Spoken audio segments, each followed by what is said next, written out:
Rubio. She's the National Director of UNAEB, Ministry of Education, Chile. Francisco Perez, Director of INTA, Universidad de Chile. Sean Ball, Program Manager of CARICOM, who is virtually with us. Lynette Erfraud, she's Director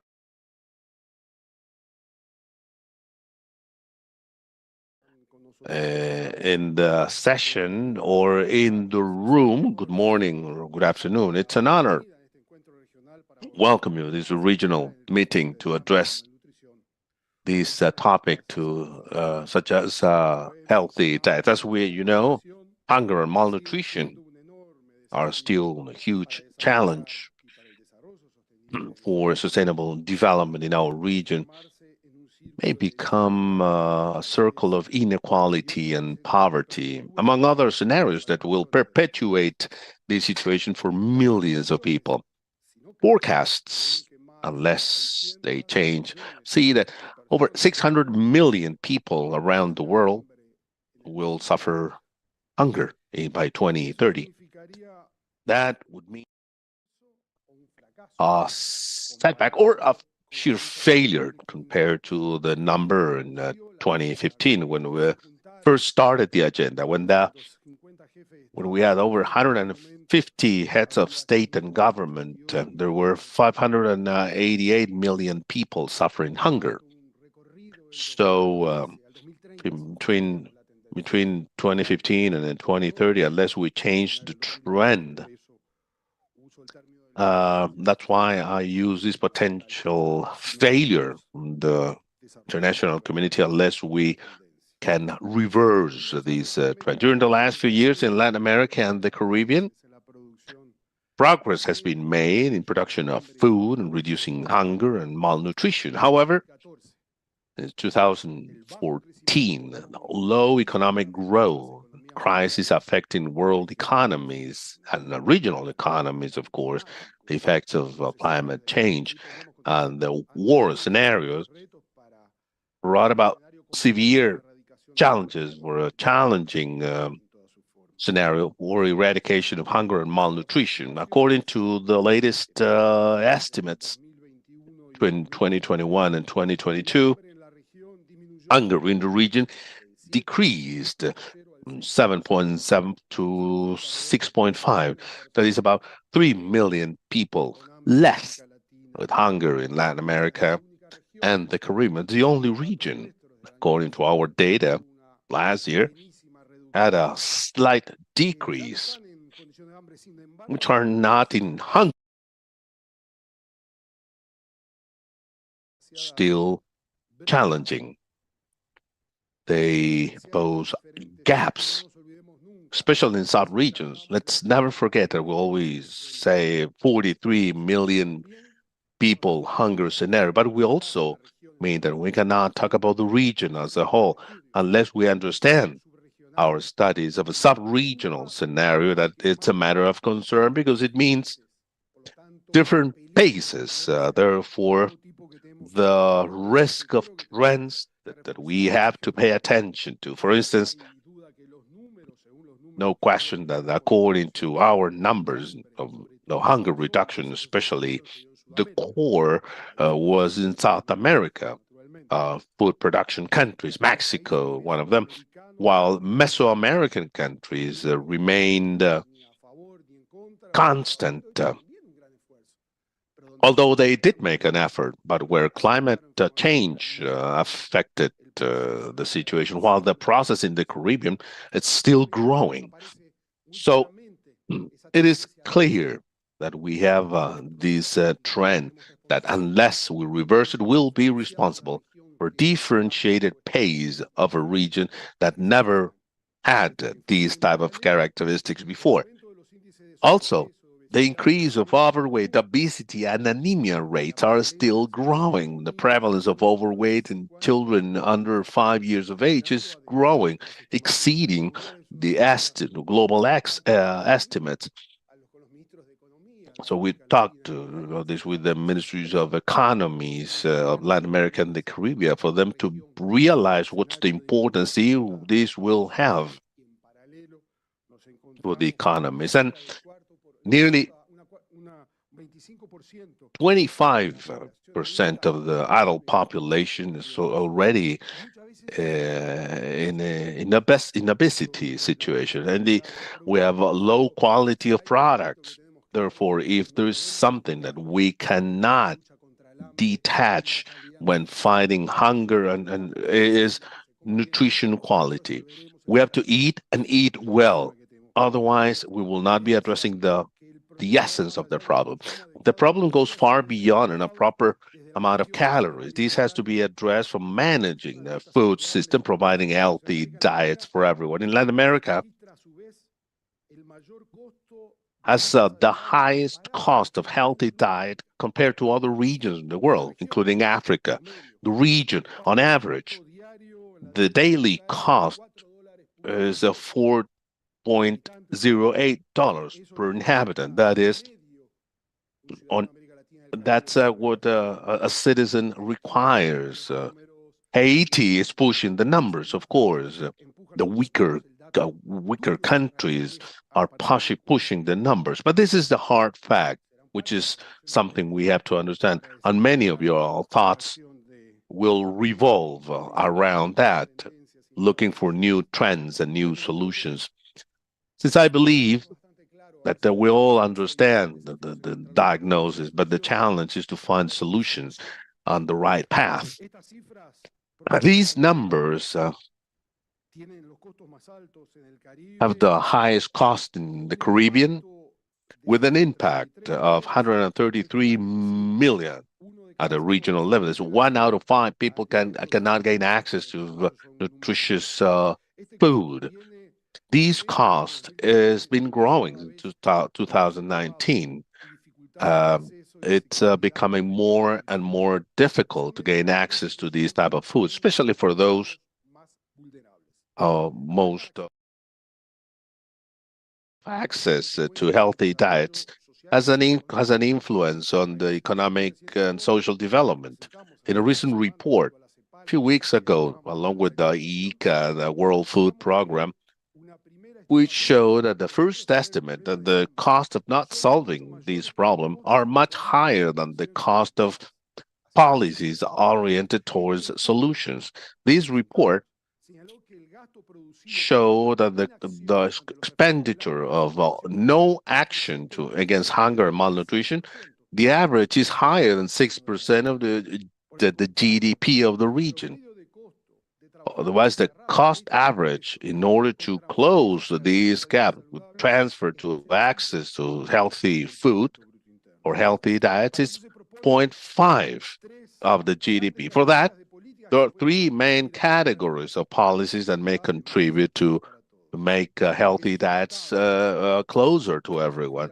Those for producers in order to help and support diversification of nutritious food, policies for trade in the markets of food, for transparency of prices and efficiency through digitization. And the third element, policies for consumers, help income and promote healthy diets among the most vulnerable population. Even though we know the problem, we have identified solutions. Indicators show that we have big challenges ahead. And something we could do in the region with the likelihood of addressing these problems, speed up the meeting the SDG 2 through the transformation of agri-food systems and access and consumption of healthy diets. This dialogue today not only aims at identifying answers to these challenges, but also sharing experiences promoting healthy diets, and that will contribute to fight food insecurity and malnutrition in the region. The goal is clear: build a dialogue so that we can learn from each other and find innovative ways to address the current challenges through your engagement and the panel members here in Santiago or in the Zoom platform with representing different areas. Of course, this will enhance the discussion towards much better scenarios to find better solutions. Therefore, let's share our experiences and knowledge. Let's work together, which is critical for a healthier and equitable future for Latin America and the Caribbean. Thank you very much, and let's hope we'll have a great work.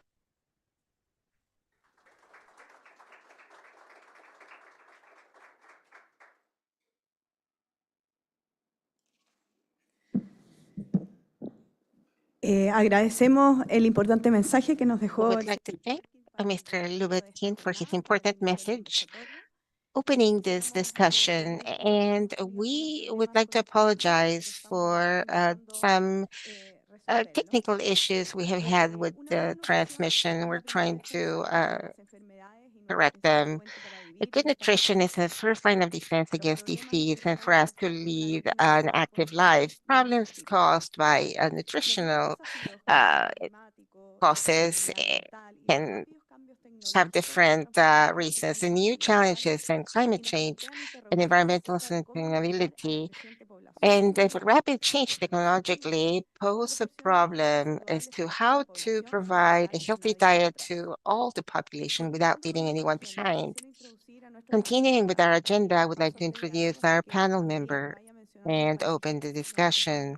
As I mentioned, the panel members, I would like you to please have a seat while those joining us in Zoom can also be ready for questions. The purpose of this discussion is to share experiences in healthy diets and nutrition. As part of the framework of the visit of Dr. Lynette Mayfield, who is the director of the Food and Nutrition Division of FAO. Dr. Mayfield has over 25 years experience in the area of nutrition. She has held many roles in academia and in technical advisory um, projects, and also in the National Institute of Public Health in Mexico. And she is the chair of the International Union of Scientists Specialized in Nutrition, IUNS. So I would like also to introduce Dr. Francisco Perez. He is the director of the Nutrition and Technology Institute of INTA at the University of Chile. Also with us, Camila Rubio. She's the director of the National Board of School and Scholarship Affairs, known as JUNAEB in Chile. We would also like to thank Dr. Rui Lopez Redaura, who's the Undersecretary of for the Prevention and Promotion of Health in Mexico, and Sean Ball, the Director of Community Program of the Caribbean countries, CARICOM, and also our representative from Brazil. We would like to begin with Dr. Lynette Neufeld and Dr. Francisco Perez, asking them the following question. Can you please make the mic go around, or else you can come to the podium to answer? What do you understand for healthy diets, and what data allows access and consumption of such diets to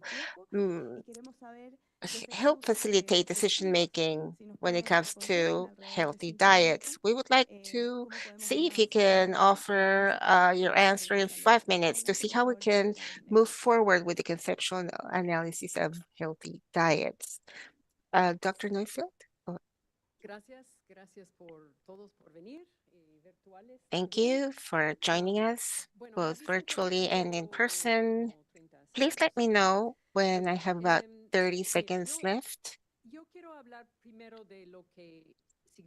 I would first like to talk about what the healthy diet is all about, because there's so much information in just media and literature. And I think that for many people, different messages cause a lot of noise and contradiction. So this year, along with the WHO, we will be publishing a joint paper that will be evidence-based, and will talk about 4 principles that are entailed in a healthy diet based on human biology.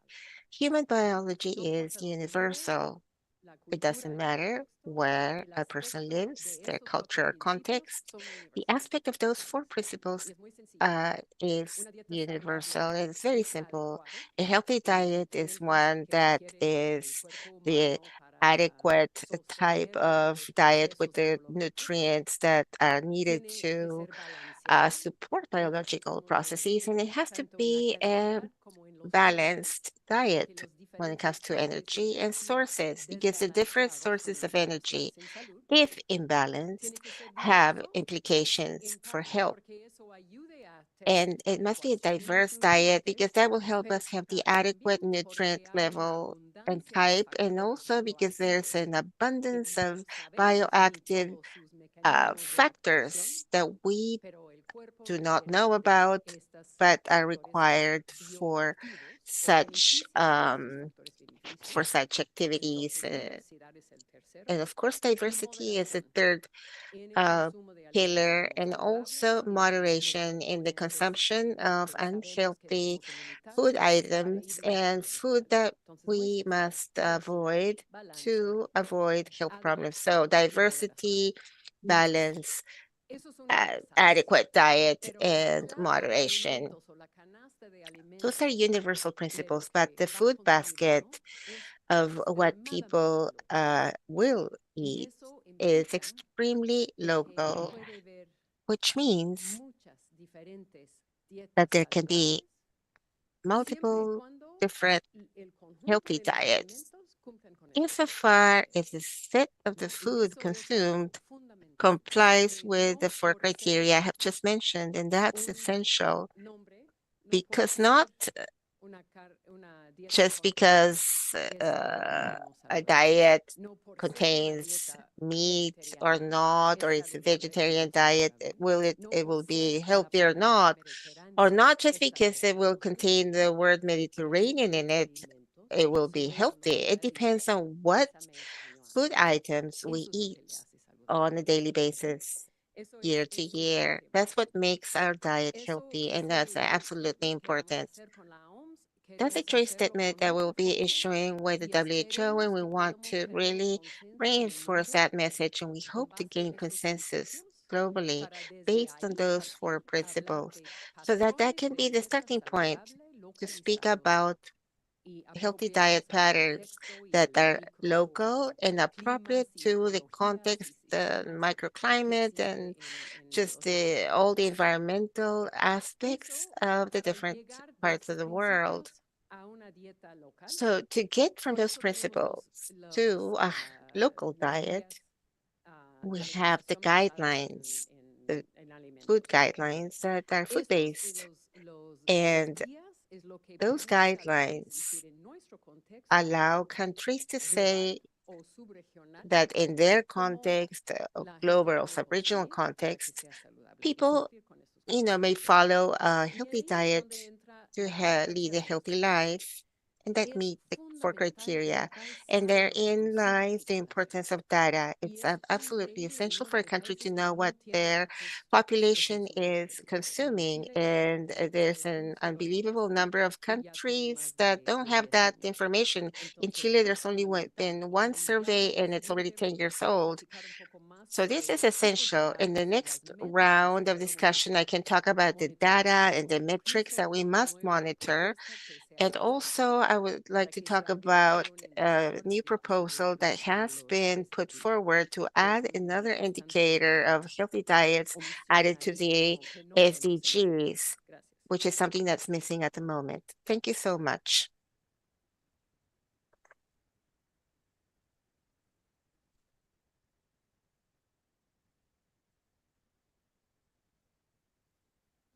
Ahí me parece. Muy buenos días a todas y todos. Good morning, everyone. Thanks for having me. This I think this discussion is extremely important for the country in light of the data that has been gathered along many years. We have the director of CONAED who has a nutritional map that is extraordinarily valuable when it comes to the data it contains that will help us see whether we're doing a good or poor job at this. And that's what we're trying to do from the academic world. I'm a representative from that world, and we generate data to try to effect changes. I like the introduction and the definition of the inadequate, balanced, diverse, and moderate diet. I think that that is sort of the spine or the backbone for all countries to work on the same line of action, adhering, of course, to every country's own mindset and culture. Chile has different territories, and if we keep to this core or backbone of concepts that apply to the whole region, each country can add their own local concepts that adhere to this overall territorial principles. Some years ago, as you may remember, in 2014, FAO met to actually define in the International Nutrition Conference the concepts for a healthy and sustainable diet. And of course, there was a similar discussion to this when they talked about nutrients, macro and micronutrients, and that it had to be an affordable, safe, and secure type of nutrition. So as you know, the diet, besides being healthy, must be sustainable over time so that each country can work on maintaining that concept of a healthy diet over the years. And just as was done to define a sustainable and healthy diet, we now have these concepts that I insist I completely agree on. And probably by means of this definition of a line of action, each country may add a local concept that will enhance the dialogue and also the information, just as Lynette has mentioned. Each country has a different panel of bioactive compounds, which are repeatedly being included in a healthy diet and which will need to be compared to the bioactive compounds that each country has based on the products that they generate. So I insist, this discussion focus and center is very attractive, and each country should work to add their local concepts to define their own local healthy diet concept. Muchas gracias, Lynette y Francisco. Thank you, Lynette and Francisco. Now that we know the importance of healthy diets for children and adolescents, I'd like to hear now from Director of UNAEP and Mrs. Farias from IF&D in Brazil. What are the progress in to increase access and consumption of healthy diets from school? So, Director.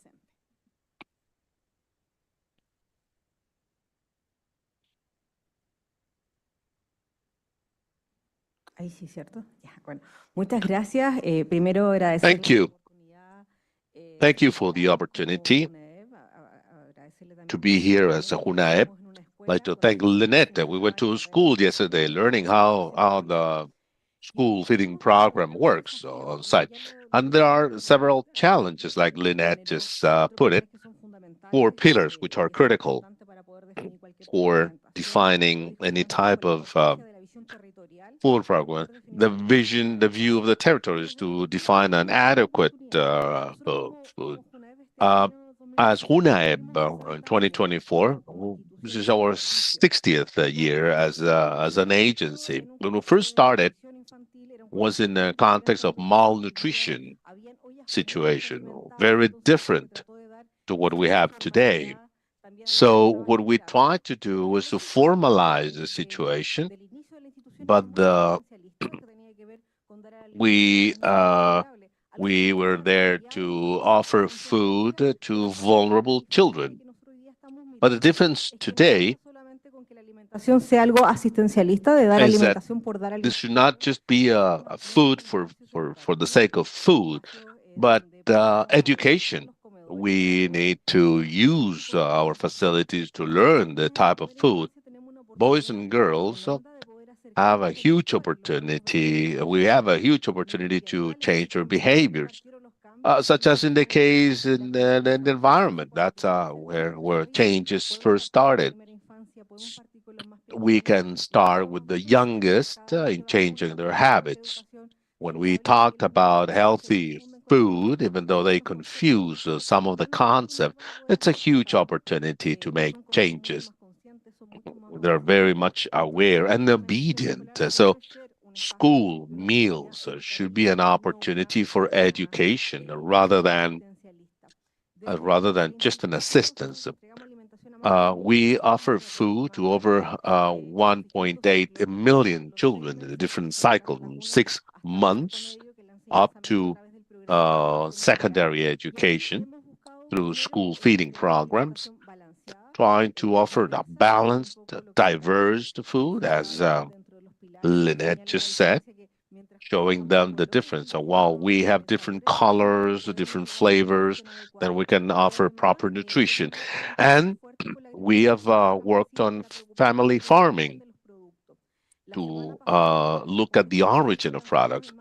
Last week, we introduced the nutritional map, which is data on the situation at the national level. 3 out of 5 children from around 10 years have malnutrition due to excess, and the higher the vulnerability, the higher the rate of obesity. There is a problem, not in terms of the amount of food, but the type of food we're offering. And from public policies, as an agency, we offer school feeding programs, which account for 40-50% of the children to what they require for a day. And the other percentage is public policies, not only for the youngest, but also for the education community, just to change perception and concepts of these school feeding programs.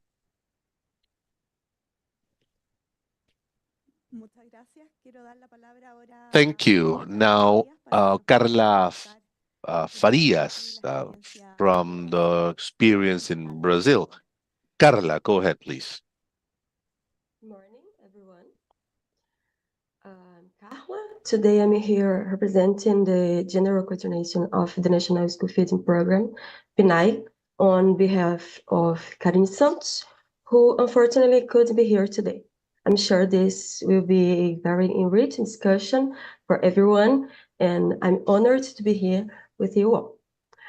So, according to the legal framework of our National School Feeding Program and the Food Guide, the Brazilian population, a healthy diet is the guarantee of permanent, regular access in a socially just manner to a dietary practice that is adapted to the biological and social aspects of the individual.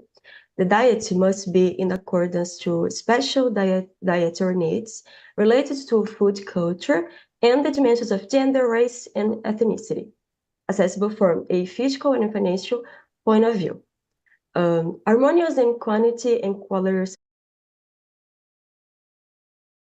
balance, moderation, and enjoyment, and also based on appropriate and sustainable products and practices.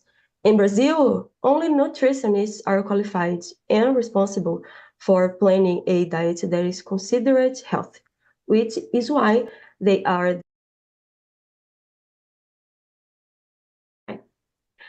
through PNAE, students between the ages of 0 and 80 at any shift or education modality can have access to meals offered in our public schools. They follow the guidelines and recommendation of the law and the resolution number 6 of 2020, of our National Fund for Educational Development, FND. This resolution is also directly linked to the recommendations of the food guidelines for the Brazilian population. This guideline was written in a language accessible to the entire population, which explain what ultra-processed foods are and why their consumption should be avoided. In addition, the guidelines and this PNI resolution promote and make mandatory the presence of natural and minimally processed foods in school meals. Thank you.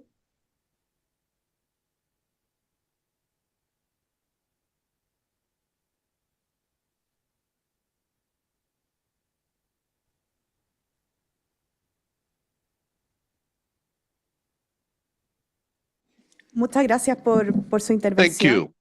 Thank you for your remarks. Now, on to an important topic, which are the solutions in order to address and improve consumption of healthy diets and national policies and the regional blocks, joining several countries to facilitate access and consumption of healthy diets. And now, I'd like to hear from Director Bao and Dr. Lopez. What are the policies and innovations that could have an influence on the main drivers and factors of low consumption of healthy diets in Latin America and the Caribbean? Dr. Rui, if you could address this question. Thank you. Well, thank you. Good morning. Good afternoon, everyone. Thank you, Daniela, for the invitation and FAO in general. And I'd like to congratulate you for the opening remarks and the concept note. Before I take your question, let me offer a few remarks on the definition of diet, and I commend what Dr. Lynette Neufel shared these principles. But we also believe there is a discussion, it's a very old discussion, which is important to consider between FAO and WHO, which is sustainability. For quite some time, we had this need of discussing healthy diets in the context not only for humans, but also for the planet. The production of certain food items that might be considered healthy or safe could have a huge environmental impact, and that should guide the recommendations and the definition of healthy diets. And on the other hand, yet another important element when defining healthy diets, and this big concept, which is there's an agreement on full food-based rather than regionalization. It's also relevant, but we also have to identify these potential drivers that are changing diets and one of the key components is the big increase in the use of ultra-processed food. And that requires a much better definition. And multiple agencies should help us in public policies in defining ultra-processed food. That although in this context of moderation, but there are certain ultra-processed food that should be eliminated. So the components and indicators of diets, and not only should address diversity and a useful indicator for public policies and probably part of SDGs, is the amount of ultra-processed food consumed by the population. And back to Daniela's question, one of the key components of diets, it's the better formulation and the commercial drivers and in nutrition. There are lots of evidence on how the multiple drivers, increasing access to ultra processed food, which are closer and closer, cheaper, and easy to consume. We have a commercial interest behind, and those are changing. Those are eliminating competition with healthy diets. So having regulatory policies, I believe, is highly relevant. That's why in Mexico we have been pushing that.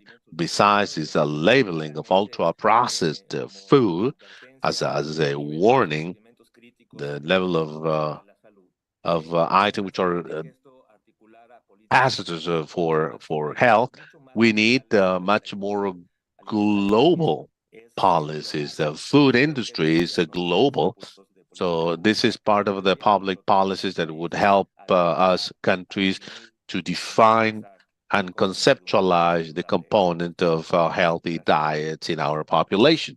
Thank you. Thank you so much, Dr. Rudy. We would like to invite Dr. Sean Ball to please comment on this question, giving us his opinion on behalf of CARICOM. Go ahead, please, Mr. Sean Ball. Thank you much, Ann. Good morning to everybody. Good morning to FENA panelists, persons who are on the Zoom, and persons who are in studio or at the Chile headquarters. I am of the firm belief that this panel discussion is timely. It's important for many reasons. Chief among them is the fact that we're now at the back end of the COVID pandemic, and we've seen the challenges that we've had in relation to food and nutrition security and the disruption in the supply chain, disruption in production. Now, the question is, what government policies or what policies can encourage the consumption of healthy foods?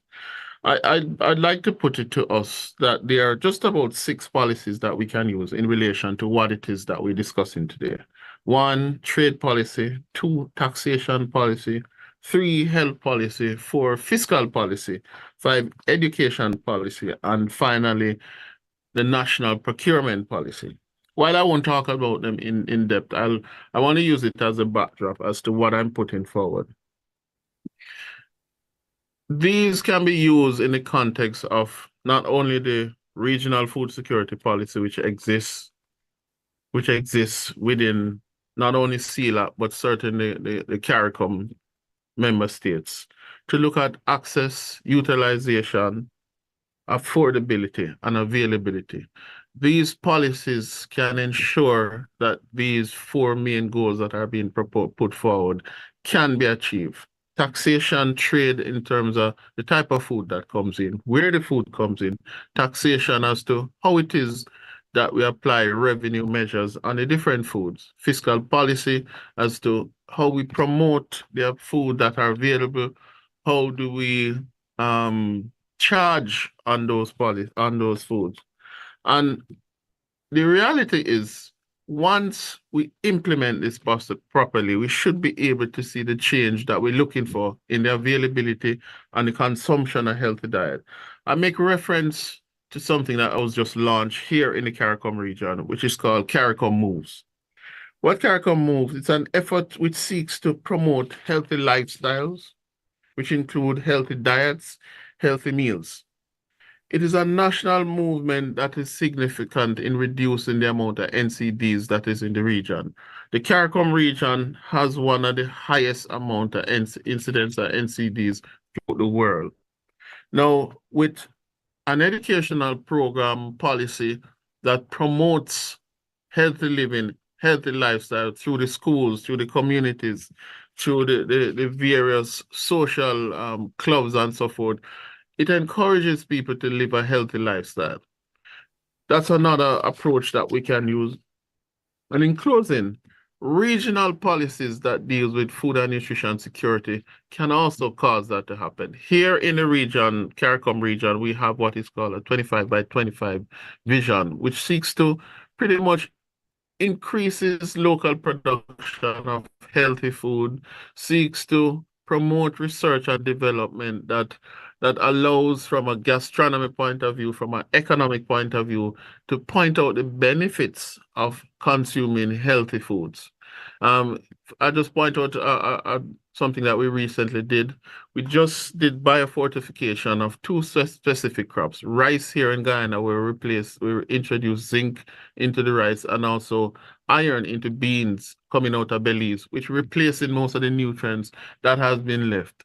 And I think these are policies that if we pursue in a real sense that are sustainable, as my fellow panel said before, should be able to allow us to get to that change in behavior, to that increase in consumption, should allow us to say, hey, these are good foods that are produced by our farmers, by our farm families, that are not highly processed, that doesn't contain what we consider to be not so healthy ingredients.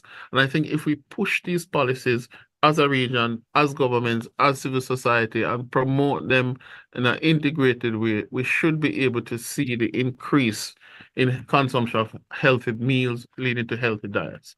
Thank you.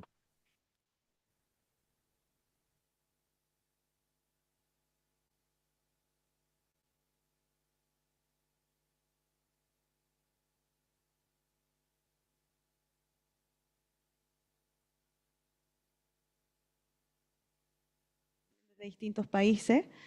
Y a continuación nos gustaría iniciar Next, una conversación con we todos. would like to have a conversation with all the panel members in response to a question that always comes up in different discussions, not only among experts, but among people.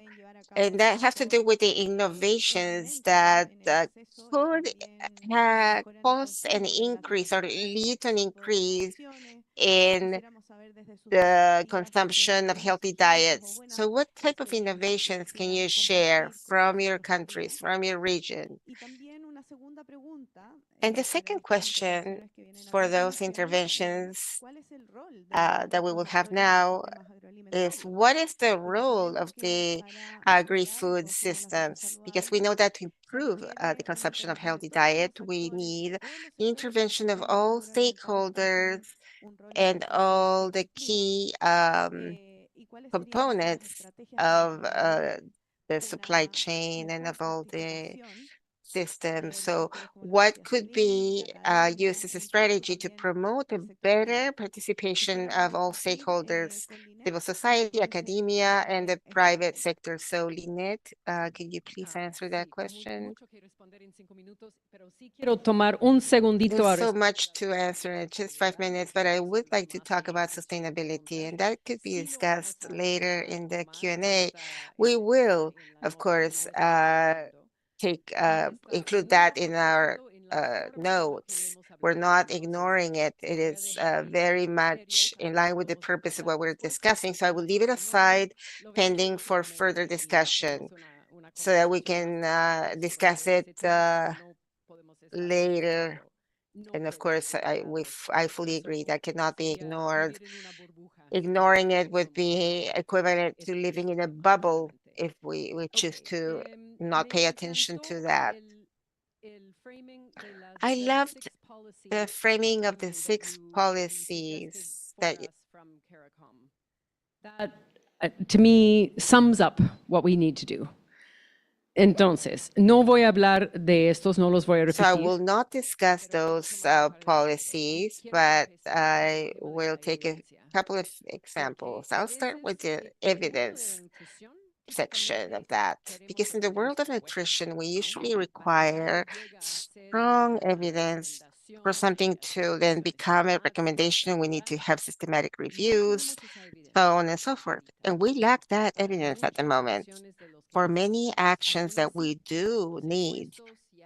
In some cases, of course, as regards taxation, there's very good evidence, and the labels, we see far more evidence, growing evidence, but there are many actions that only have a minimum amount of evidence, and we need to use informed and educational ways to generate that evidence. This is essential. We need to start with clear change theories of how a policy or an action that we are thinking of implementing in one aspect of the health system can then reach the individual and the individual's consumption. Because not just because we will be producing more of a food item, will that necessarily lead to having the people actually consume that, the ones who require that. So if we just focus on one food item, that can be actually replaced by something else, and it might not contribute to a better diet. So we have to be absolutely clear in the theory of change that we will apply to achieve a healthy diet, considering the macro scenario, but also specific actions, and then generate evidence based on that. I would like to highlight the regions of Mexico and Chile and other countries that have not hesitated in investing and seeing what works and what doesn't work, and in adapting actions according to the evidence that is generated.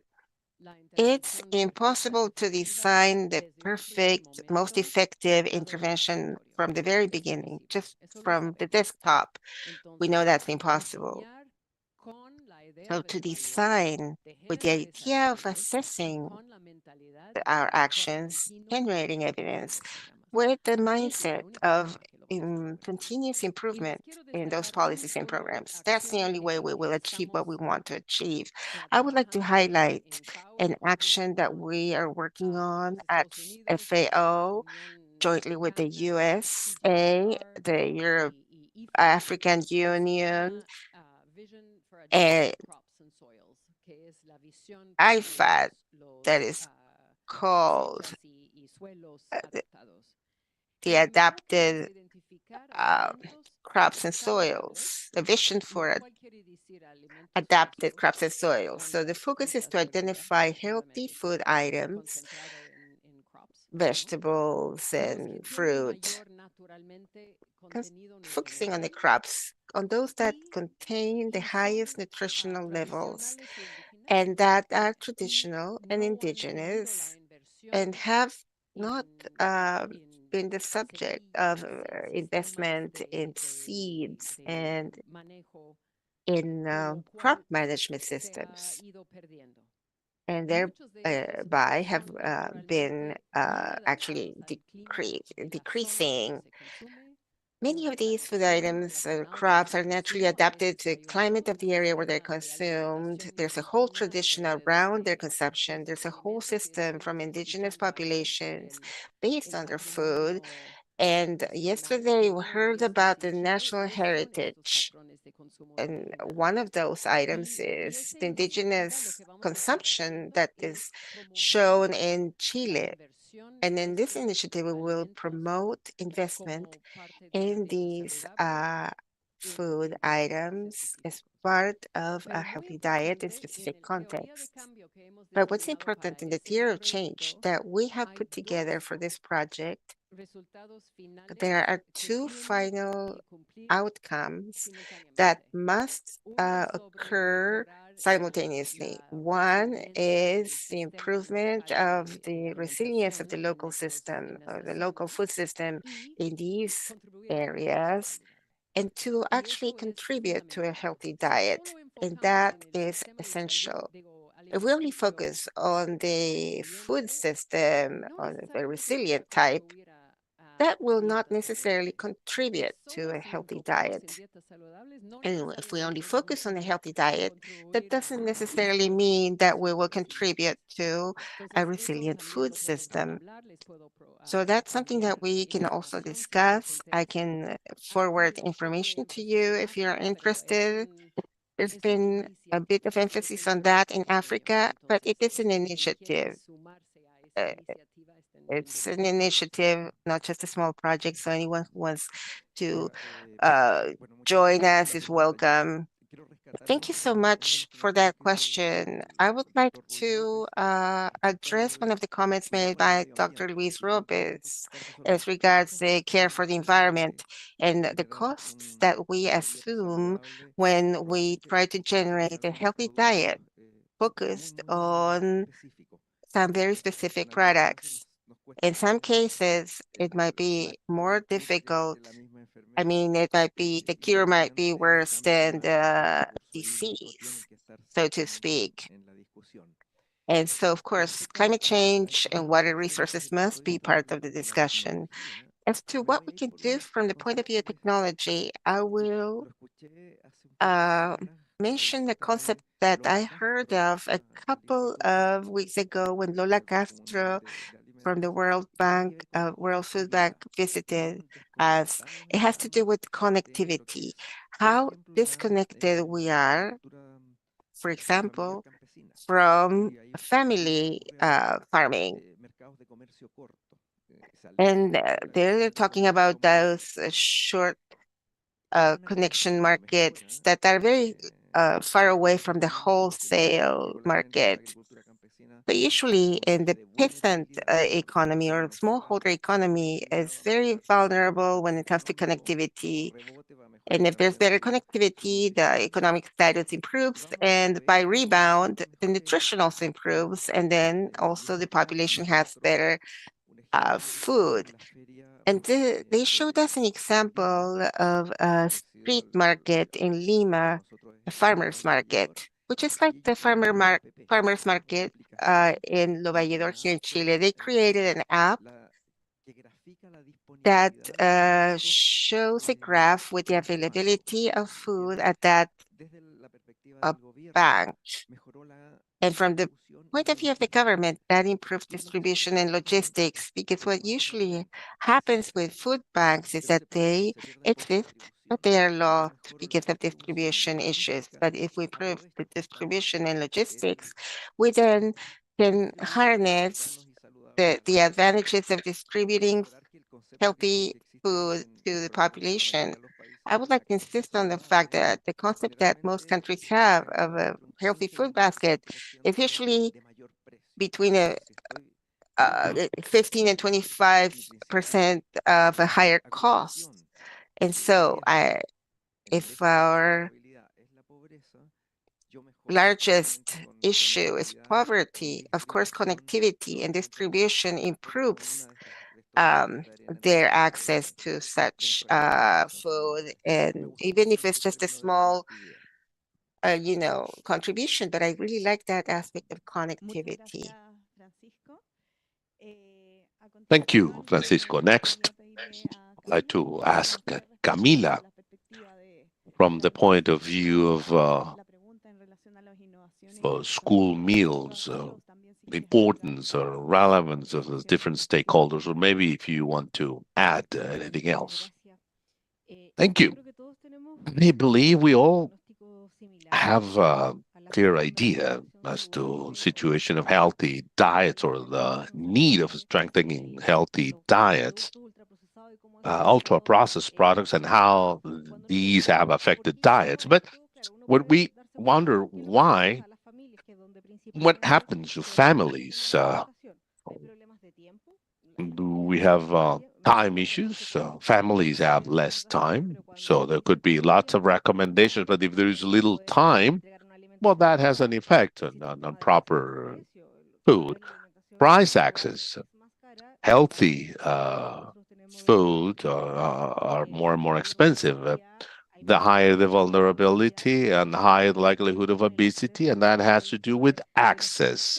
So we have a problem of cost, quality of the products, from the education point of view, what's healthy, what's not healthy.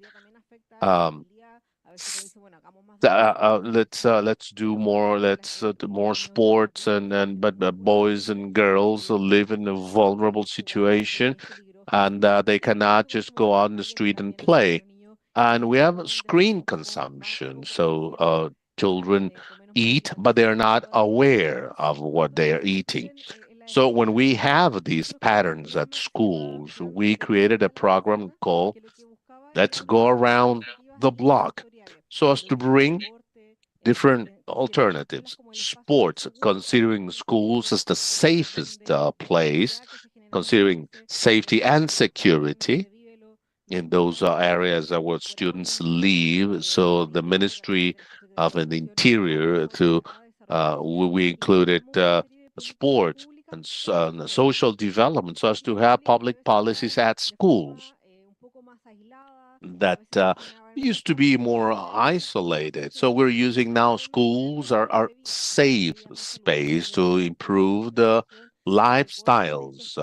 But, and that is but even though the government should work together, but sometimes it's not that easy. So considering the indicators we have now, of the school population, it was a great opportunity to carry out these plan where we have the Ministry of Health, the Ministry of Social Development, and a series of government programs allowing us to reach more efficiently and effectively involving school communities. And from the technology standpoint, we are working with FAO, our bill on school meals, but there will be an app also, since that we have to use technology. Smartphones are widely used. We'll be using an app, which we are working on, so that families can learn what the children are eating, what they're missing.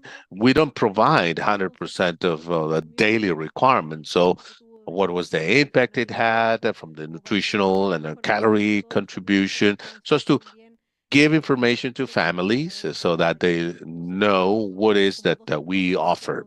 So those are the two innovations we've developed from the government as a reaction to this situation. Thank you, Camila.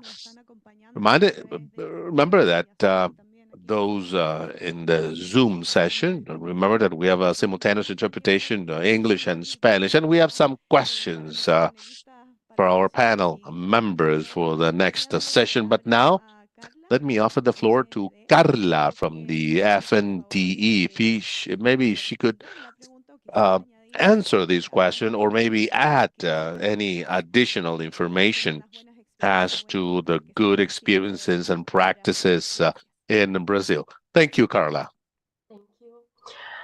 Talking about technological innovations, and I think that the key words to us is agroecological transition, especially to family farmers that supply their production to the school feeding.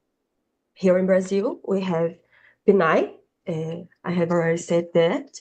And remember you that our program here is the oldest program of food and nutrition.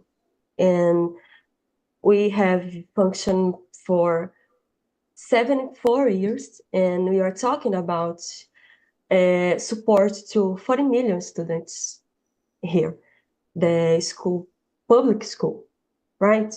And 150,000 schools and 5,507 municipalities and 26 states, including the country's capital, Brasilia, our federal district.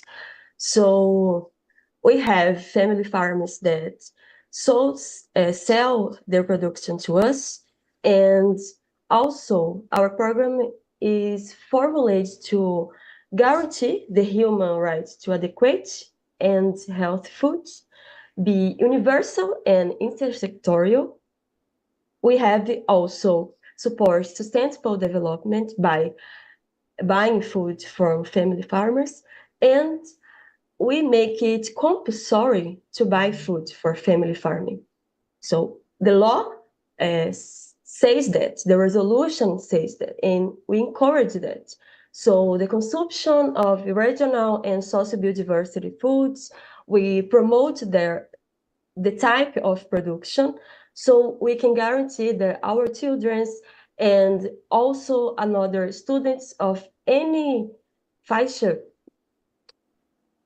can consumption that. So we also have the School Feed Council that voluntarily verifies that the management and implementation of the program are in accordance with the law and the resolutions, so we can provide food and nutrition education to the students. So we are talking about innovation, and besides the agroecological transition, we are always talking about the reduce of the use of pesticides in the production, and we are getting to it. Conversations with family farmers to know what is organic food, what is agroecological food. So in our program, is that conversation is happening all the time with the entire country and with all the family farmers, the production, and we buy from them to our public school.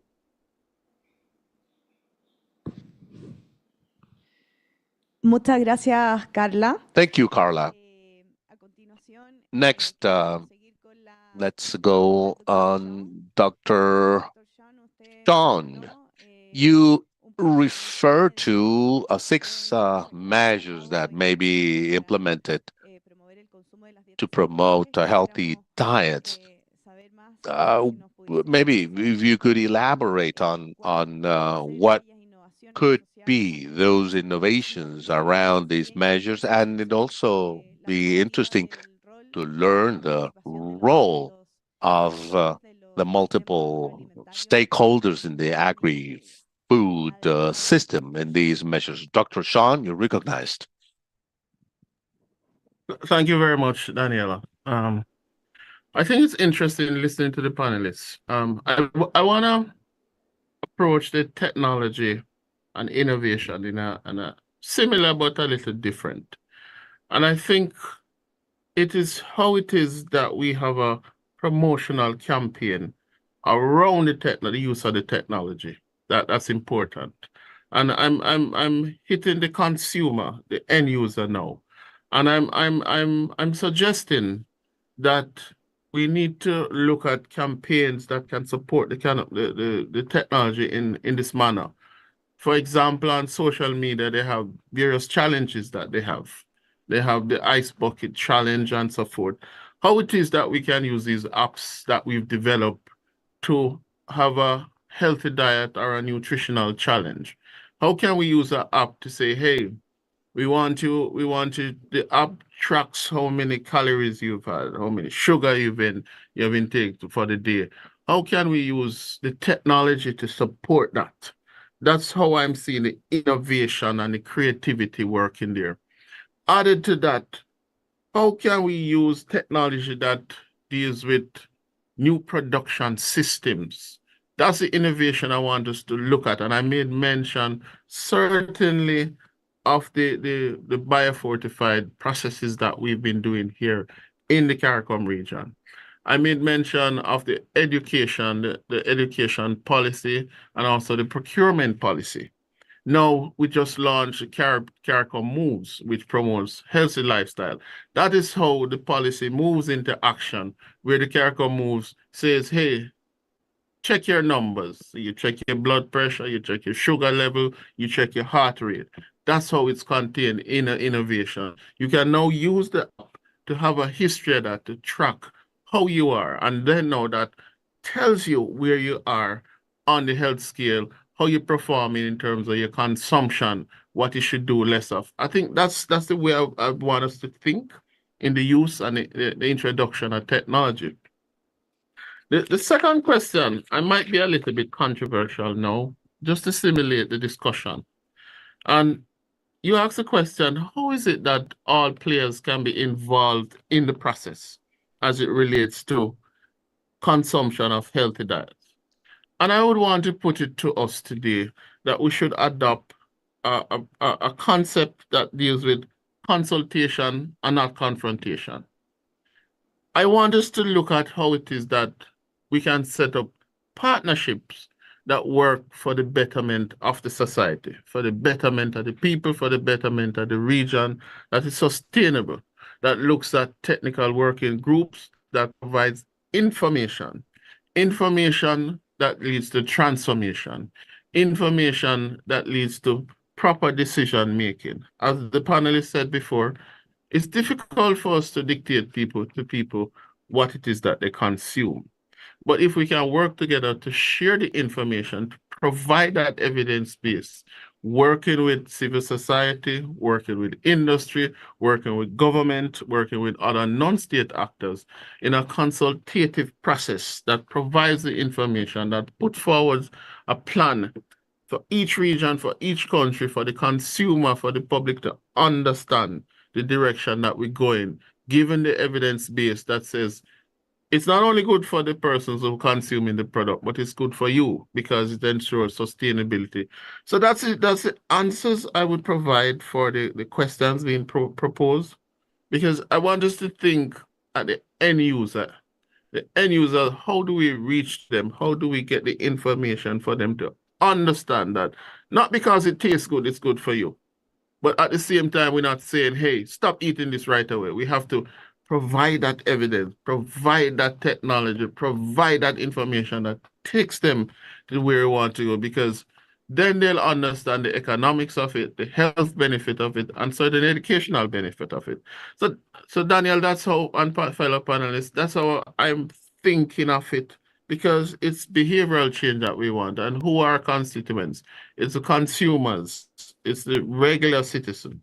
So I would want us to look at it in that context and see how it is in all our efforts, whether it be technology, whether it be promotion, whether it be partnership, all our efforts, everything that we do creates that impact and cause that behavioral change to happen.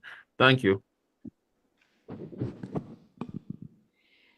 Thank you, Dr. Sean. Queríamos consultarle al Dr. Rui ahora, porque sabemos que México está We would haciendo like to ask Dr. Rui now, because we know that Mexico is working on a pathway, on a roadmap, actually. It's part of the summit on food systems. And along those lines, Dr. Rui, and with what everyone else has mentioned, we would like to ask you, what are the measures that could drive innovation and participation of the stakeholders that have been mentioned already by the panel members? Thank you so much for the question. I fully agree with what was mentioned by Carla from Brazil. I think that the concept of agroecological transition doesn't only involve the specific components as regards a better production without the use of agrochemical products that's more sustainable to protect the soil. It also has a social component where there's a dialogue between farming stakeholders, and of course the tradition and the know-how of those groups should be taken into account. But when we talk about innovation, we see that it is focused on more production and a more efficient production. But just as was said by Maria Lupek at the beginning, a greater production doesn't always lead to better food. So what do we need to have to improve access? It's not only great production and greater efficiency. So if we think about the components of agroecological transition and the support to the smallholders and mid-size farmers, what do they need to improve and to be part of the system when it comes to production and also for the consumption of the population? In Mexico, we have very strong programs for agroecological transition for the smallholders and mid-size farming activities.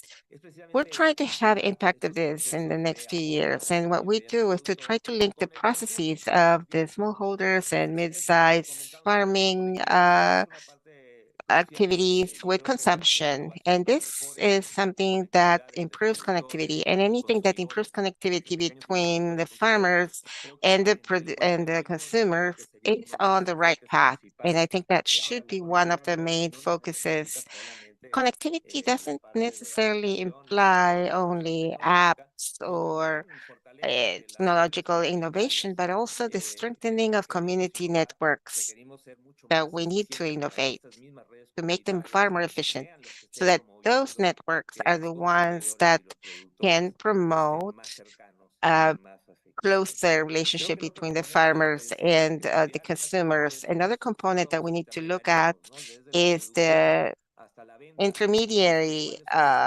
factors from production to the sale of those products and what are the different steps. The speculation plays a very strong role in this. We need to control that by means of government policies, but there's also a component of just the preservation of those food items so that they can arrive at the places of consumption in the population. So we can think of innovation as what the community needs by way of support. For instance, better crop and crop conservation methods.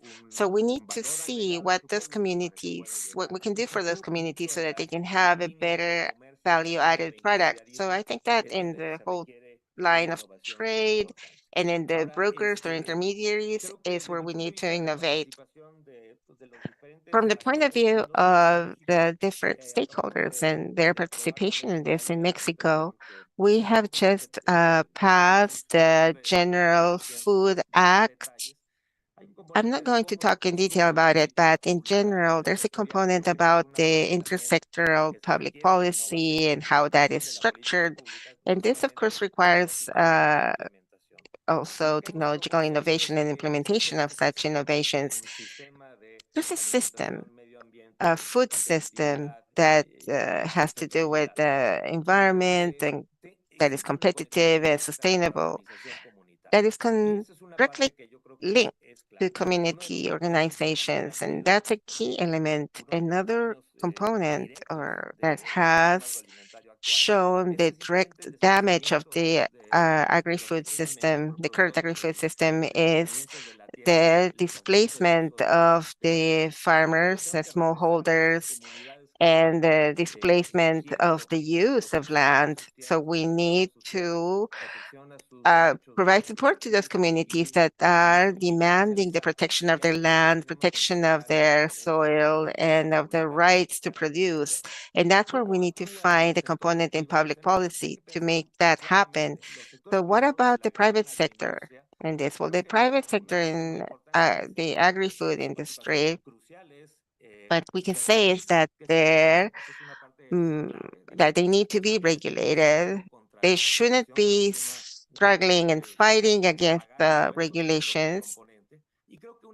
Taxation is another important component. And once we understand that, and if we actually can protect against conflicts of interest, we can have their active participation, but we need to give far more weight to the social private sector. That's the sector that we need to include in the discussion of public policies, not only the large farming players or agri-food companies that have, of course, a very important conflict of interest in this. Thank you so much, Dr. Rui. We would like to thank all our panel members for the first session of discussion. This is a space where we have been able to discuss different concepts and important factors of a healthy diet where we leave no one behind. Now we would like to open up the discussion to Q&A, questions and answers, and for people who are here in person or who are have joined us via Zoom.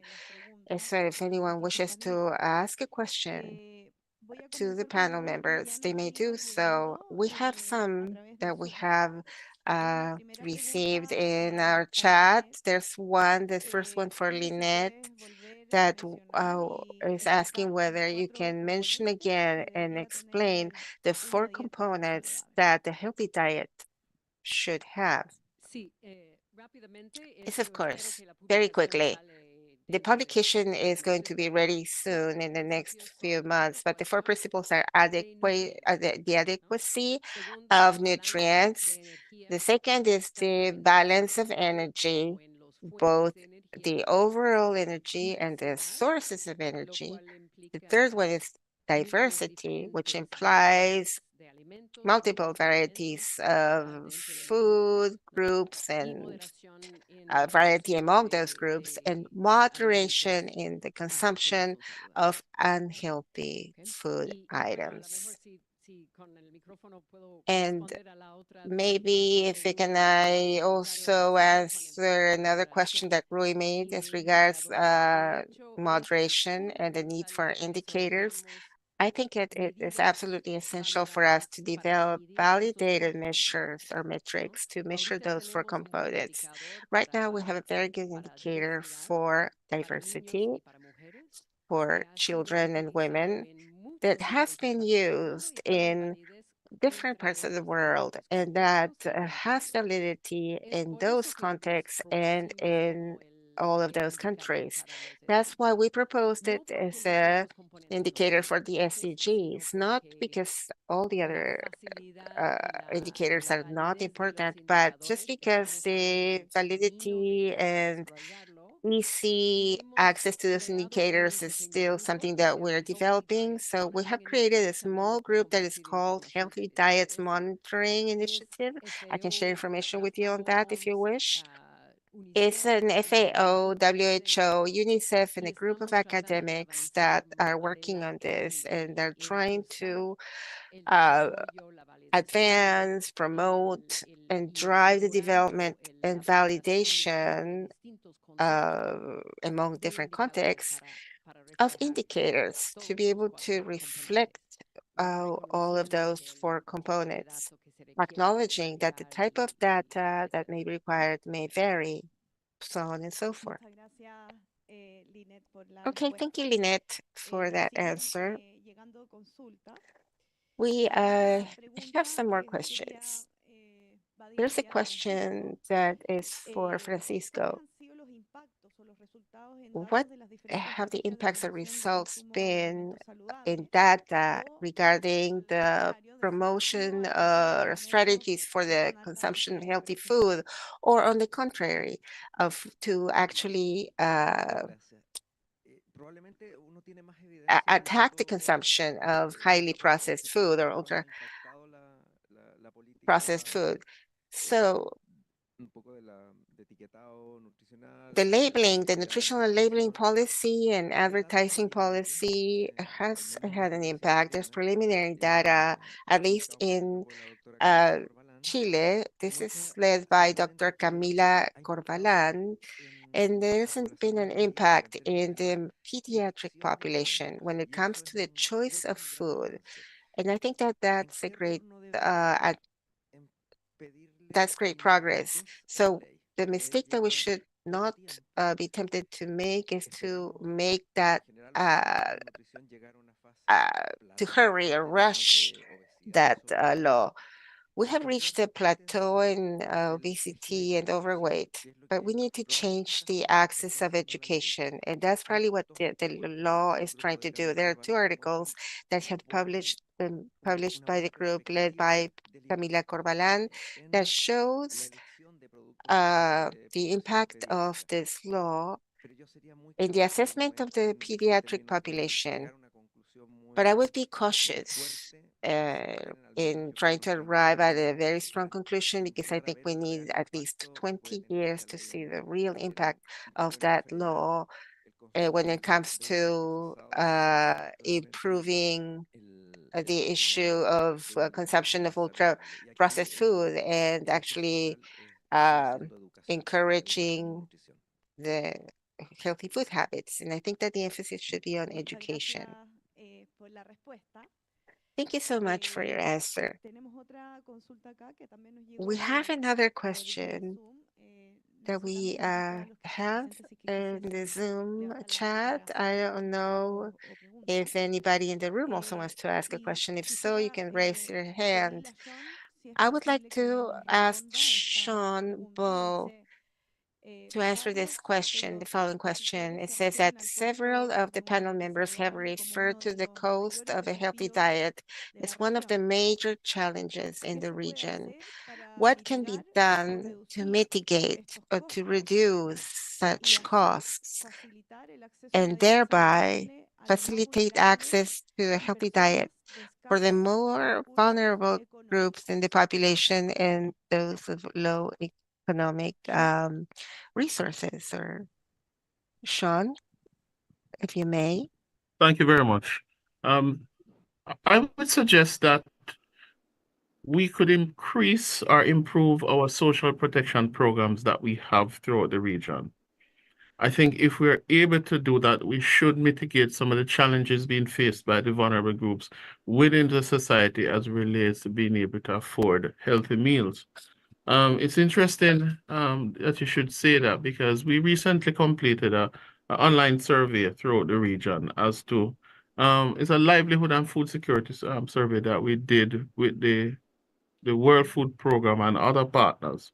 And the findings were along that line, where we found that just about 3.7 million people within the English-speaking Caribbean were food insecure.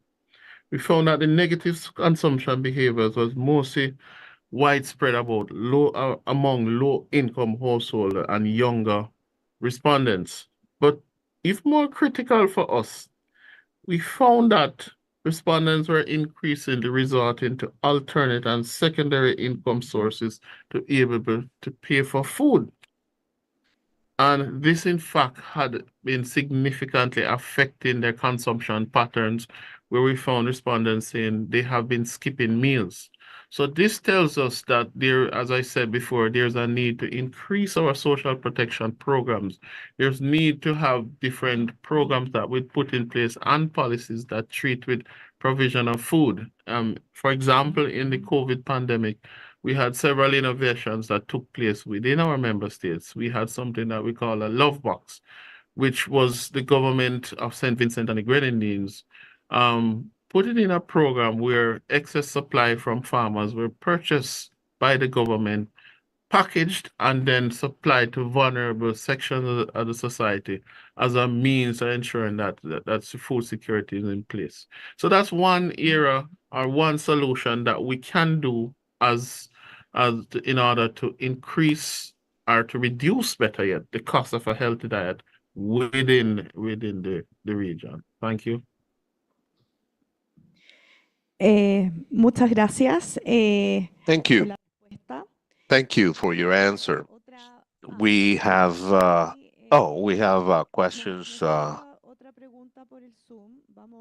over the Zoom. We'll take this question and then we'll offer the floor to the colleagues in the room. Question is for UNAEP and FNDE, for Carla and Camila. Because we know that sometimes it's a sectoral work, it's difficult. What has been the strategy from your organizations to work together with the Ministry of Health and the Ministry of Education, also including other ministries which are necessary for the success of school meals program? Carla first, and then Camila. Carla, thank you. Thank you. So thinking of science of intersectional functional of our program, we have shared all of our activities with other ministries, health and education, to conversations to know what we can do together in the schools. So the nutritionist that is the responsible of implementation of the programs in our schools share with us, and we, FNDE, we talk to the other ministries about educational materials, about tests of health in the students, allergies, or other special nutrition problems. So the center of the action is with the nutritionist, because she knows the students, she makes the diet she will say to us what she's having with the educational materials or a health issue in some of our students. So the culture is much bigger to us know any of the issues that we have. So they send to us, we talk to them, and we find solutions with the other ministries to make action in the cities and with directly the students. I guess I understand the answer to the question. It's about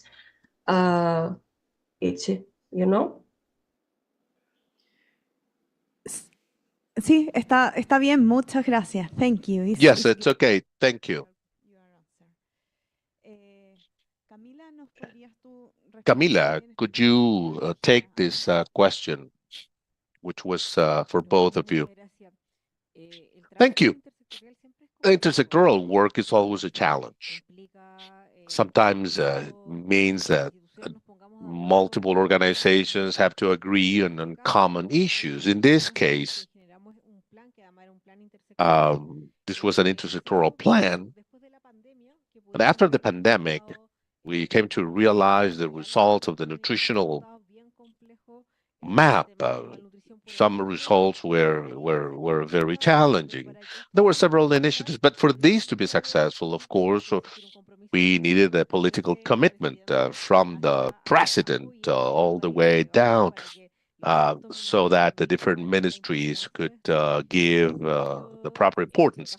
In our case, in Chile, President Boric has always been paying attention to what's happening in schools, understanding this is a challenge, it's a difficult problem, so that for that we need the political commitment from the different stakeholders. In our countries, we have the Parliamentary Front Against Hunger. These Congress members are working on these topics, so there is a technical commitment from the various teams from the government. There is a political government, or those in the various government.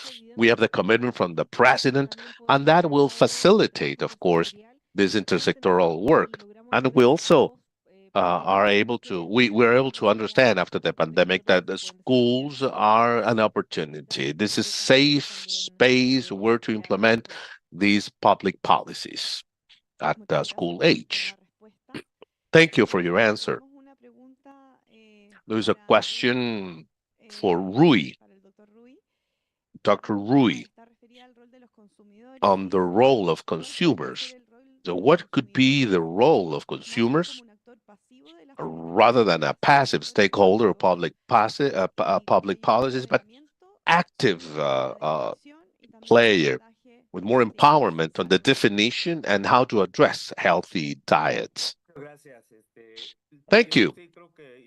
I mean, thank you for the question, and it is important, I believe, thinking of strategies, how to empower consumers to become a change agent that they should be. Access to information, I believe it's critical, and labeling and nutritional labeling in packaged food has become critical. The example of Chile, for instance, and then Mexico and many other countries in the region have adopted this form of providing information. Case of warning consumers so that they can make better decisions. Now, that's one of the elements.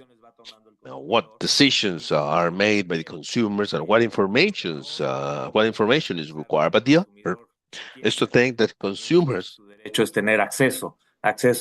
understand that they are entitled to have information on healthy food and they should fight for that right. These have to become a proactive dialogue, but consumers will require, demand the right, and public policies have to respond to that. So consumers organizations, protection of consumers, having strong consumers organizations pushing these public policies in Mexico has been very useful. We have built very strong alliances with consumer associations fighting for these rights. So I believe part of the solution is organization, social organization of consumers to demand these rights and not just a component of decisions or the information they require to make better decisions. Thank you. Thank you. John, food prices are increasing now. How important is the reduction of lower taxes in order to improve healthy diets?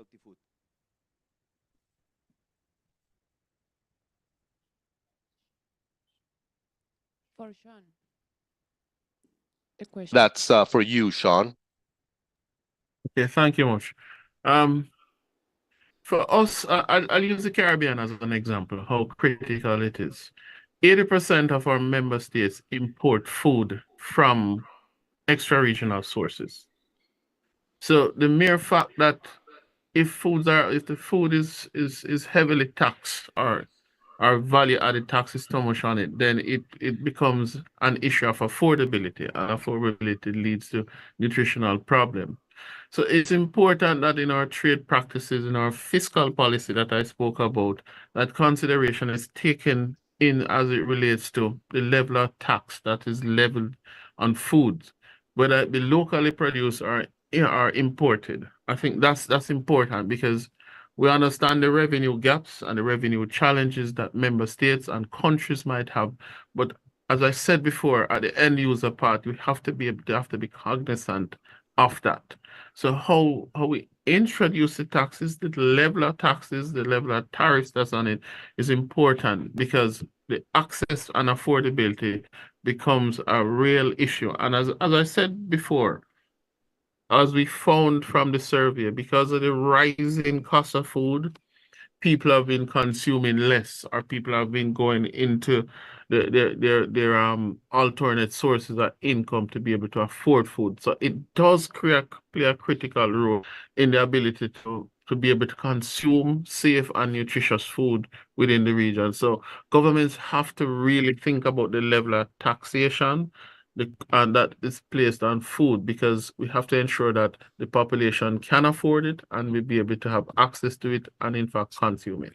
Thank you.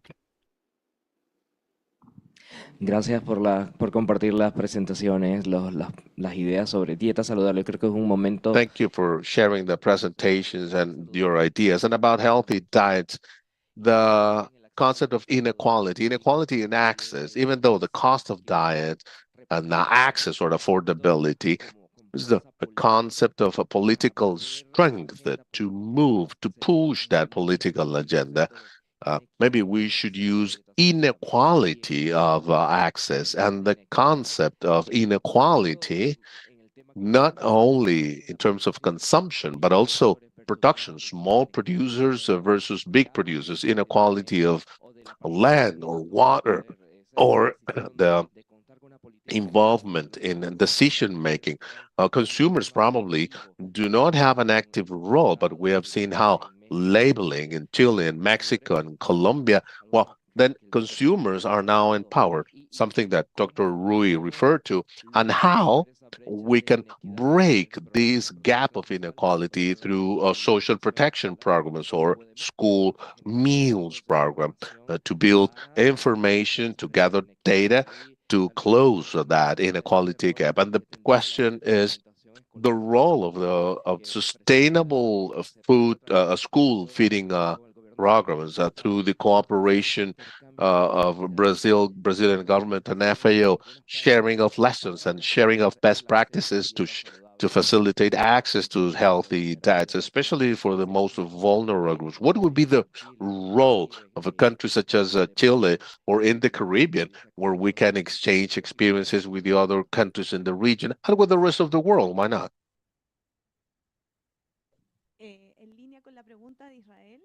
Along the question from Israel, there are a couple of questions. What's the effect of inequality to the access to water and land, and how could we support small producers or family farming? And also along the same lines, what has been the contribution from public schools, or what could be those contributions of social protection measures which are sensitive to nutrition? So, Francisco, if you could start taking the question, and then Lynette. Thank you. Let me take part of Israel's question, which I believe is really interesting. Inequality. Um,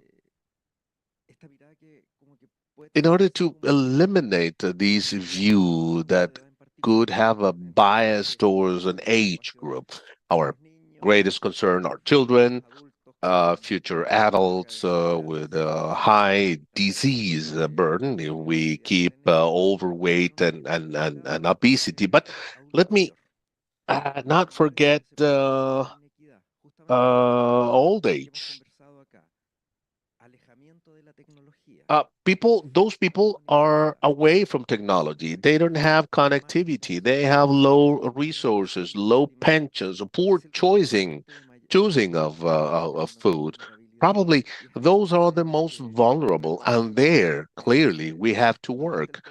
I like this term inequality, because this has to be part of the political agenda. Chile has two great programs in additional food or additional feeding. The message from the academia is to generate information, generate metrics to move the needle, to affect the needle in the food for the aging population.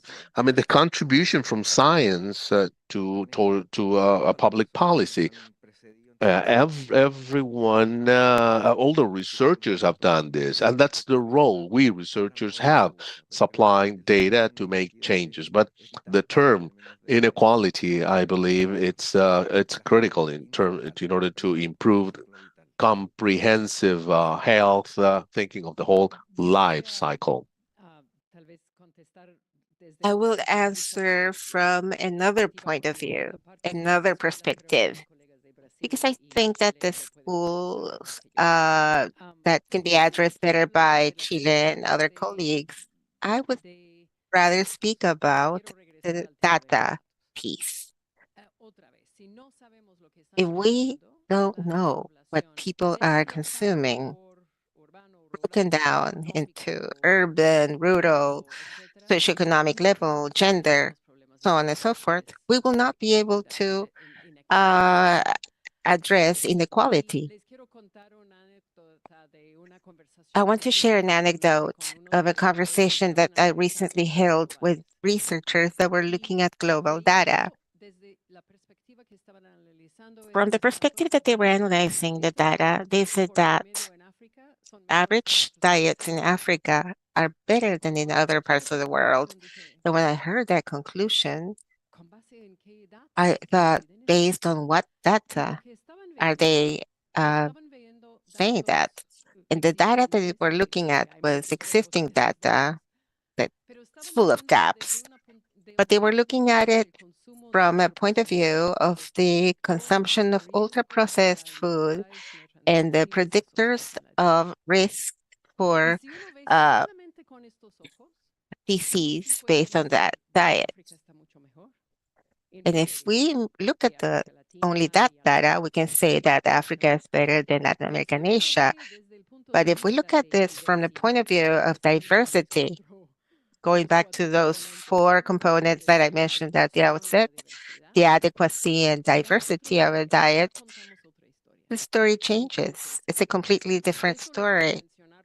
I wanted to bring this up because it's essential for us to have data.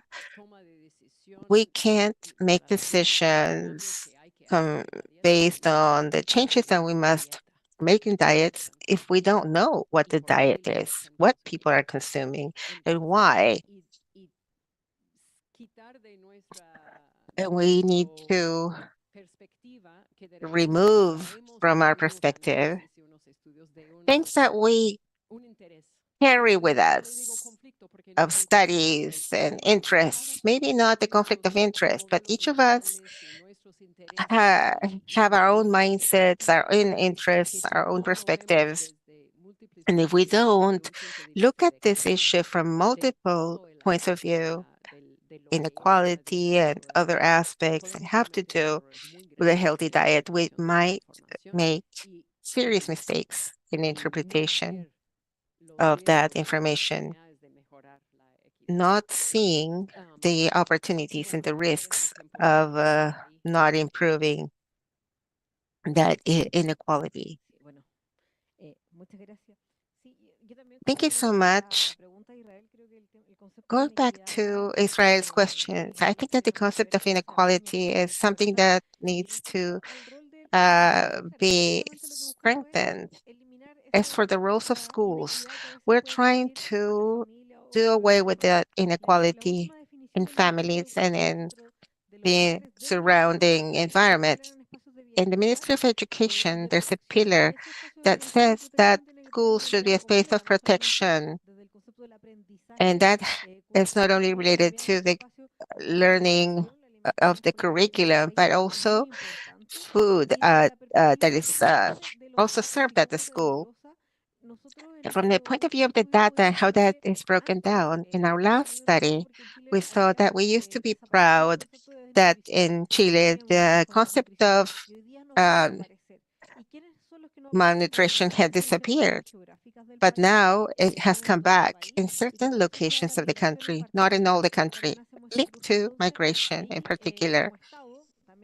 And so, as a state, we should focus our policies because we can't have one single program for the whole country because the programs impact the territory, and things that happen in one area of the country, like the South, that is characterized by less mobility and different types of diet, differs a lot from the north of our country, where we have a large number of children and people who are migrants.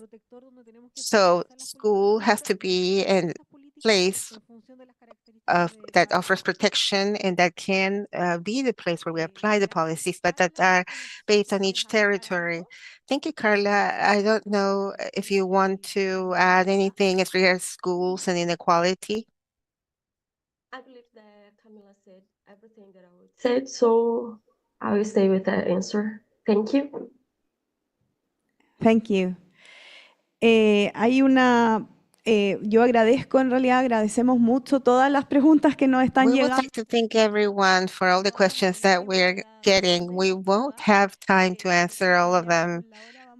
So, in the interest of time, we will end with the last two questions. We have a question of Maya and another one that we got via Zoom.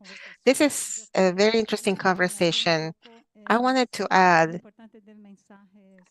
how important the message is for the population. I think that it should be a simple message of those four criteria for a healthy diet. But I think that in that message, it would be important to also have these examples for a mother, for a father who is taking care of children and prepares food. What is adequate for them? What does that mean? What does moderate mean? What does a balanced diet mean for them? Providing examples. And I think that's the most difficult part. Because of course, we can compare local to non-local food, ultra processed to non-processed food, and just that the issue of 5 meals a day, for instance, 5 times a day, things that are easily understood by the population, how we translate those 4 criteria in a simple, straightforward way, so that the families, particularly the ones that have a lower schooling level, so that they can understand the concepts that we have at FAO, And I think that also coordination matters because just as Sean said, it involves the different policies that sit in different ministries. And therein lies the major challenge, how we can coordinate those policies to achieve the result of a healthier diet in all sectors. Thank you. Thank you so much. We have a question that's related to something that was mentioned by Dr. Roy of the law that is recently being implemented in Mexico. The question is, when we talk about policies and state policies, what is the role of Congress in the fight against hunger, and what are the capabilities that could be improved to generate better synergy in state policies between the legislative and executive powers? Thank you. I think that the role of Congress in its different representations in the region, at least in Mexico, played a crucial role when it comes to driving the change in legislation. In Mexico, as you may remember, in 2011, the right to food was recognized in the Constitution, but since then, up to now, no regulations or rules have been issued to see how the state would guarantee that right. So the process was interesting, where that parliament front in the fight against hunger, they had a very important role. And there was a dialogue between academia and different government sectors. And the result of that was a systemic vision of the transformation of the food system, not only the zero hunger components, but also healthy diet and access to healthy food. Another essential point that has to do with public policy making is that the great risk that we have is the lobbying of different industries that are also trying to pull the strings, exercising influence so that the parliament can, make decisions that favor them rather than the population. And I think that the parliament or the Congress can act as a counterweight to that lobbying process that are so common in different legislative activities. In Mexico, we had lots of discussions, but of course, it wasn't free of barriers and free of stakeholders that were against this law. But at the end, the weight of community participation and the dialogues that we had with different organizations of civil society acted as a counterweight to make this law be passed. Thank you so much. We would like to thank particularly our panel members. This has been a very important discussion, and we would like to thank all of those who joined us. Thank you for your interest in the questions. We were not able to answer all of them, but this is merely the first discussion among many, because we know that we're committed to healthy diets. And to wrap up, we'll offer the floor to Ms. Maya Takayo, who is a leader of the Latin American and Caribbean countries for FAO. She will be offering some closing remarks.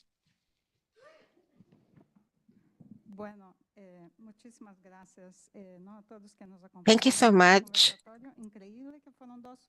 to everyone who joined us. The 2 hours flew by, and if it were for me, I would stay even longer because it's such an enriching and enlightening discussion on this topic that affects us not only as professionals where we work, but as policymakers, as researchers, but also as human beings, as members of society, with families, children, siblings, parents. So we need to think about the healthy diet, but we must exercise it too, and also promote it. That's what I want to say about the importance of this topic. And I would like to say that at the beginning, I mentioned this to Daniela, that the topic was a healthy diet for a better nutrition, but we must also think about the healthy diet for the four improvements of FAO, like the better environment, better production also came up here with that link between with local production and with the agroecological transition and family farmers and a better life, the four betters, a better life. So that also was one of the four betters that we linked, and also the issues that are linked to inequality. I think that this goes beyond and above a better nutrition, and that's what this discussion was actually evidenced. And I would also like to thank Lynette for being with us, and also for the opportunity of having all the rest of our guests, and the opportunity of that joint statement that is already pointing at opportunities to continue developing the definition. I think that we need to include those four components of adequacy, balance, moderation, and diversity.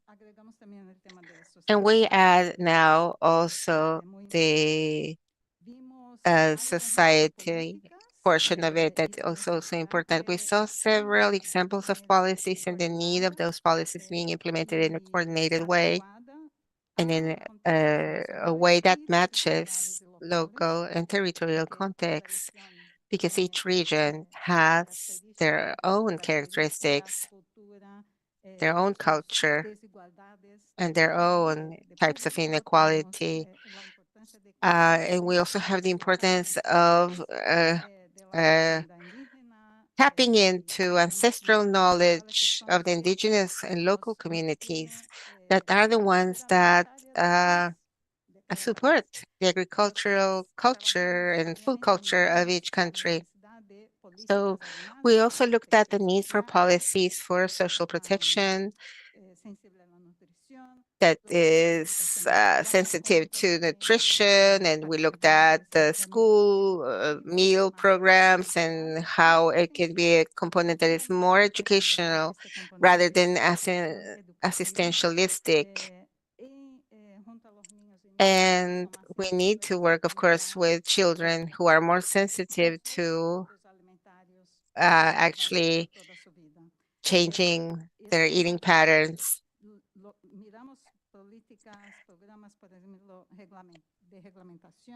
And then the regulations and programs, when we looked at the labeling measure, we still have to wait for the impact of those measures.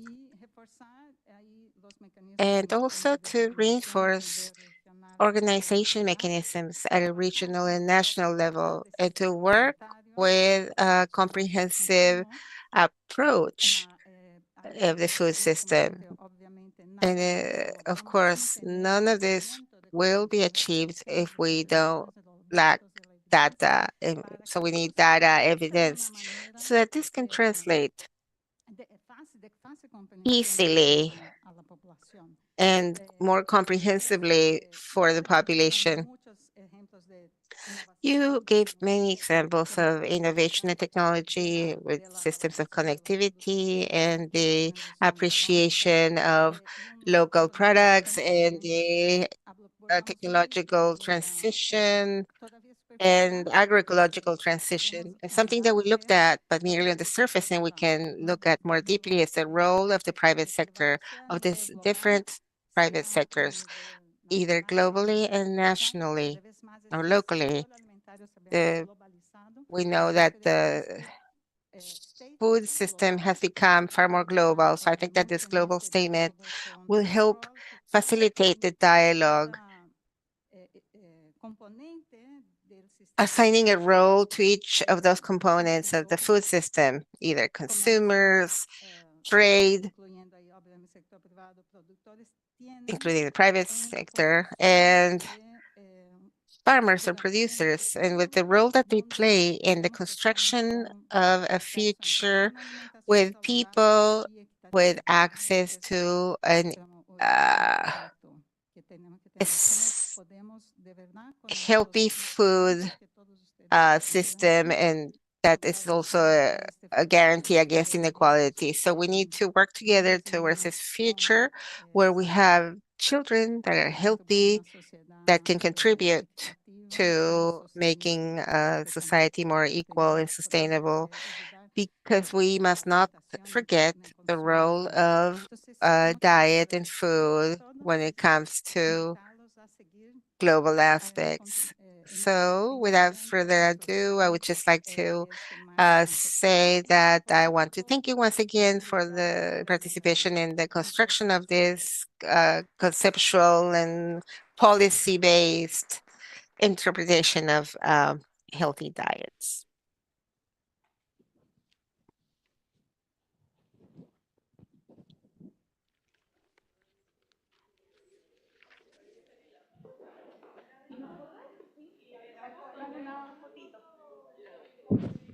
Doctor Rui y Carla, si se pueden quedar, que nos van a Rui sacar. and Carla, can you please stay a few minutes because we'll have a group picture.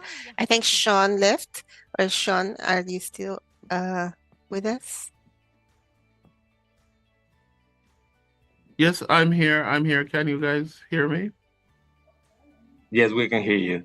Great, Yes, great. we can.